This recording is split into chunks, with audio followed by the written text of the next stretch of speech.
Hey guys, today I wanted to put together this video on my Enfield rifle collection.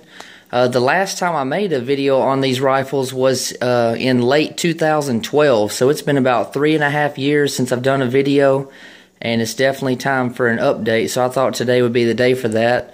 I've always been a big fan of the Enfield rifles. You know, I love the 10-round box magazine. It's got a smooth action. I love the 303 round. I just love these rifles, and over the past 3 or 4 years I've owned 11 of them, and I currently have 6, but I'm always looking to add more to my collection. You know, I'm always looking at gun shows and gun stores and everything, hoping to find another one. But anyways, I'm just going to show what I have as of now in my collection. Starting up top here, this is a 1914. It's a #1 Mark III Star. Now the Star was added. It was originally just a #1 Mark III, but it went through kind of a re-arsenal type thing, and they added the bands on here, which I'll tell you about that in just a minute. This one is made in Enfield. Like I said, 1914, which is kind of hard to see, but you know, I've used a magnifying glass and everything, and it's definitely a 4, 1914. And then down here you see, well, it's kind of hard to see, but anyways, there's 3 notches. And then there's a star right here that was added. And this rifle would have originally been, you know, for shooting, obviously, the 303 round. But a lot of times these rifles, once they got shot out, then they went through arsenal refurb and everything.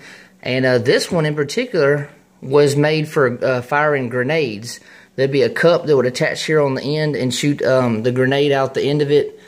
And this copper wrapping right here was, you know, so the wood wouldn't splinter and everything due to the, you know, the grenade being fired out of the cup. Just kind of support bands, basically.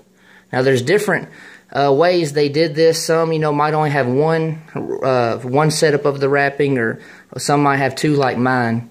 And then it's also got this bolt that's run through here for extra support also. On the top here, you can see, if I can get to zoom in, there's a GF, and that stands for grenade fire. This rifle, you know, most people wouldn't say it'd be safe to shoot the 303 round in. It would be just for grenade firing, but it's still got some life on the bore, you know, and I've made a couple videos shooting this thing. I haven't shot a lot, but, you know, I've shot the 303 round through it and had some decent luck with it. But overall, really nice rifle. Really nice rifle. Moving on here, this is my #1 Mark III Star. This one is made in 1917. Obviously, again, it shoots the 303 round. Overall, in really nice condition. Back to this one, I paid $260 for this one at the top here. And then this one right here, I also paid $260, which I think was a good deal. I got this one about 1.5 years ago, and I got this one maybe 2.5 years ago. It's got the disc still here, but no unit markings or anything. But overall, this is a really nice rifle also. Now, the bore in this one is kind of rough. You know, it's not all bright and shiny like I like them. But so this rifle right here has definitely been shot a lot. But, you know, that's okay. I'm just grateful to be able to own this piece of history, you know. This is another, this is made by BSA, Birmingham Small Arms. I don't know if you can see that in there. There you go. But, like I said, another nice rifle. Moving on here. This one is my baby, I say. Some of you, you know, already looking at this might already recognize it, what it is by that right there. Those right there, I should say. And that sight setup. This right here is my Mark V rifle. It's a trials rifle. They made around 20,000 of them between 1922 and 1924. This one here, see if I can get it to zoom in. This, see, you got Enfield, and under there's 1922, and then see the Roman numeral 5 right there. So it's a Mark V. See if I can get to zoom in on the 1922. There you go. See, 1922. Anyways, this is all matching rifle. Even the stock has the number matching right in here, which I'm really excited to be able to pick this rifle up. I got this for $260 again. It's kind of weird. I usually get the Enfield for $260. It's just a weird number that ends up happening for me. But And what's special about this is, you know, they were kind of wanting to transition. They're going from the Mark III stars to eventually the number 4 Mark I's. You know, there's a lot of different rifles in between in the 20s to early 30s. And like I said, this is a somewhat desirable rifle. See, they added the magazine cutoff back, which was taken out from the Mark III stars. The Mark III's had them, but the Mark III stars didn't. And see, this is an original magazine cutoff. The replacement one, the reproduction ones, would have a hole right in here. So this right here is the real deal. And then you see the sight set up right here. It used to be, you know, up here on the top of the rifle, but they moved it back, which it works and everything.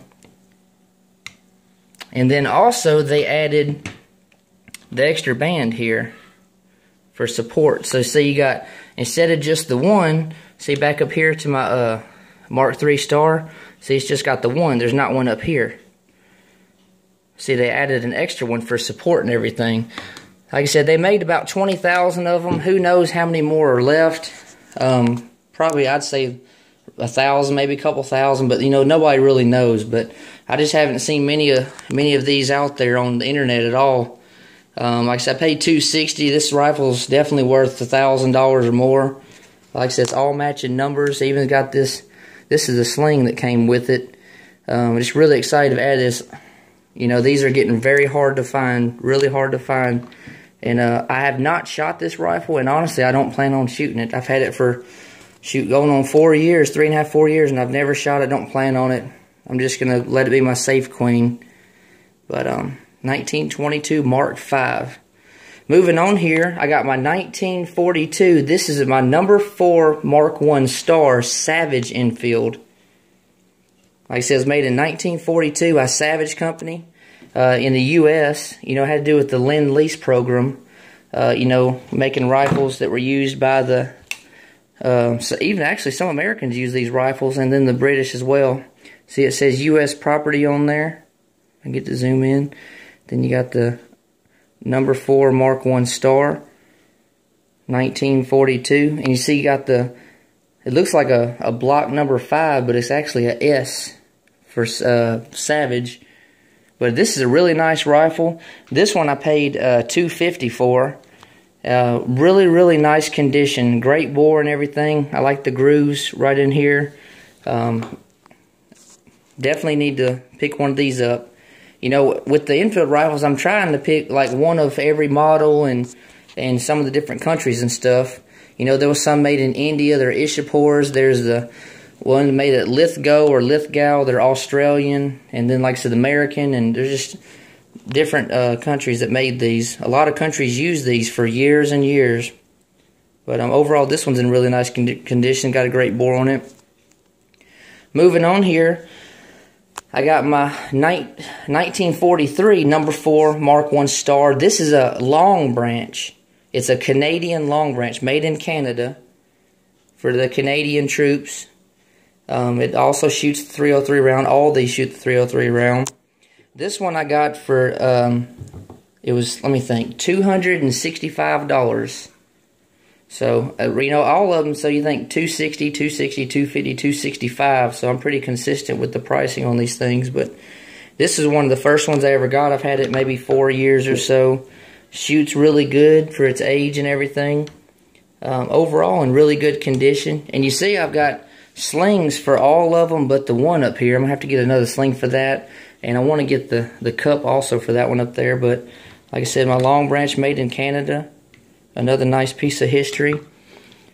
Let's see. I'll show you on the other side. On the side of the receiver here, if I can get to zoom in, you got number 4 Mark I Star long branch, 1943. Nice rifle. Definitely a lot of history with that.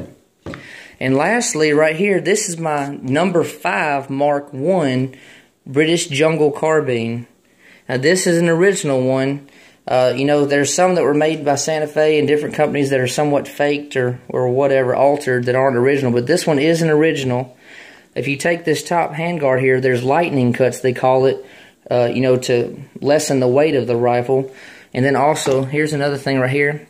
You see the knob on the bolt right here has been drilled out. Just ways of making the rifle lighter. Got the flash suppressor on the end. I like to get a nice bayonet for this thing.